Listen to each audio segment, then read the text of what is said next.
Kisah Nabi Harun menjadi juru bicara Nabi Musa. Nabi Harun adalah saudara Nabi Musa. Keduanya saudara sedarah, namun diasuh oleh ibu yang berbeda. Allah Subhanahu wa Ta'ala mengutus Nabi Harun sebagai pendamping Nabi Musa dalam dakwahnya menyebarluaskan agama Islam. Nabi Musa tidak begitu fasih dalam berbicara karena kekakuan pada lidahnya. Maka dari itu, Nabi Musa berdoa kepada Allah untuk dijadikannya Nabi Harun, kakak kandungnya, sebagai teman dalam dakwahnya. Dan jadikanlah untukku seorang pembantu dari keluargaku, yaitu Harun, saudaraku, teguhkanlah kekuatanku dengan adanya dia, dan jadikanlah dia teman dalam urusanku, agar kami banyak bertasbih kepada Mu. Quran Surat Qasas 30:33. Raja Fir'aun di masa Nabi Musa memang terkenal kejam, bahkan dijuluki sebagai seburuk-buruknya manusia, karena mengaku dirinya adalah Tuhan. Nabi Musa dan Nabi Harun saling bekerja sama membimbing kaum Bani Israel agar menyembah kepada Allah Subhanahu wa Ta'ala. Tugas dari Nabi Harun dalam hal ini adalah sebagai juru bicara Nabi Musa yang tidak fasih dalam berbicara. Nabi Musa mengadu kepada Allah Subhanahu wa Ta'ala tentang kekakuan lidahnya, karena itu tidak dapat berbicara dengan fasih. Sehingga diutuslah Nabi Harun dalam menyampaikan berbagai macam dakwahnya. Dari hal tersebut, Nabi Harun akhirnya mendapat wahyu dari Allah Subhanahu wa Ta'ala dan keduanya berdakwah bersama-sama. Kemudian Nabi Harun dan Nabi Musa berangkat menuju istana Fir'aun untuk menyerukan jalan kebenaran. Sebenarnya Nabi Harun dan Nabi Musa merasa takut apabila mengingat kebengisan dan kekejaman Fir'aun. Namun mereka harus menghadap raja yang durhaka itu dan mengajaknya bertaubat kembali ke jalan yang benar. Rasa takut itu dihapus dengan firman Allah yang mengabarkan jaminan keselamatan bagi keduanya, bahwa mereka berdua akan dijaga dan dipelihara Allah yang Maha Mendengar dan Maha Melihat. Pergilah engkau beserta saudaramu dengan membawa tanda-tanda kekuasaan-Ku, dan janganlah kamu berdua lalai mengingatku. Pergilah kamu berdua kepada Fir'aun, karena dia benar-benar telah melampaui batas, maka berbicaralah kamu berdua kepadanya, Fir'aun, dengan kata-kata yang lemah lembut, mudah-mudahan dia sadar dan takut. Keduanya berkata, "Ya Tuhan kami, sungguh, kami khawatir dia akan segera menyiksa kami atau akan bertambah melampaui batas." Dia, Allah, berfirman, "Janganlah kamu berdua khawatir. Sesungguhnya aku bersama kamu berdua. Aku mendengar dan melihat." Maka pergilah kamu berdua kepadanya, Fir'aun, dan katakanlah, "Sungguh, kami berdua adalah utusan Tuhanmu. Maka lepaskanlah Bani Israel bersama kami dan janganlah engkau menyiksa mereka. Sungguh, kami datang kepadamu dengan membawa bukti atas kerasulan kami dari Tuhanmu. Dan keselamatan itu dilimpahkan kepada orang yang mengikuti petunjuk." Quran Surat Taha 42-47. Kemudian mereka menghadap Fir'aun. Bertemu dengan raja yang mengaku Tuhan bukanlah mudah. Mereka harus melalui lika-liku birokrasi dan protokoler yang rumit. Akhirnya mereka bertemu Fir'aun. Fir'aun didampingi beberapa penasihat dan para pejabat pemerintah lainnya. "Siapakah kamu berdua ini?" tanya Fir'aun. Musa menjawab, "Ya, kami Musa dan Harun merupakan pesuruh Allah. Kami diutus kepadamu agar kau membebaskan Bani Israel dari perbudakan dan penindasanmu serta menyerahkannya kepada kami agar mereka menyembah kepada Allah dengan leluasa dan menghindari siksaanmu." Fir'aun tertawa sinis dan mengejek Nabi Musa dengan mengatakan bahwa Nabi Musa tidak tahu diri. Dulu ia diasuh dan dibesarkan di istana Mesir, kini malah berbalik menentang Fir'aun. Nabi Musa dianggap orang yang tidak tahu balas budi. Nabi Musa menjawab bahwa semua itu karena ulah sang raja sendiri. Seandainya Fir'aun tidak memerintahkan membunuh bayi laki-laki, tidak mungkin ia dihanyutkan di Sungai Nil.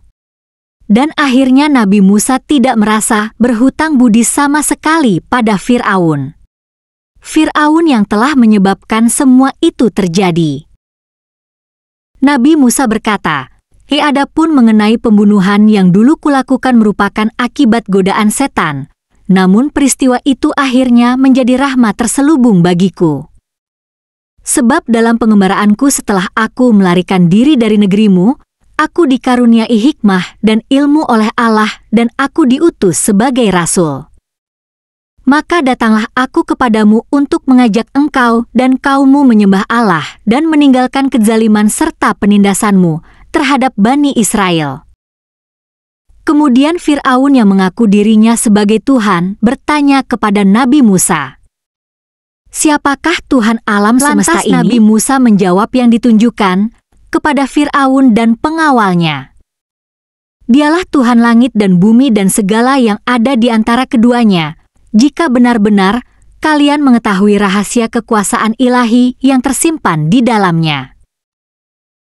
Fir'aun menyangkal perkataan Nabi Musa. Tidak. Semua itu hanyalah omong kosong belaka. Kau ini Musa dan Harun, agaknya kalian berdua telah menjadi gila. Kalian telah berbicara ngelantur, tak karuan kemana. Nabi Musa menjawab, Tuhanku dan Tuhan kalian adalah yang menguasai timur dan barat. Tuhan yang ada di antara keduanya. Jika kalian itu adalah orang-orang yang berakal. Nabi Harun dan Nabi Musa tidak henti-hentinya menyampaikan dakwah agama Allah kepada Raja Fir'aun dan para pengikutnya. Namun, Fir'aun yang sombong tetap saja dalam pendiriannya.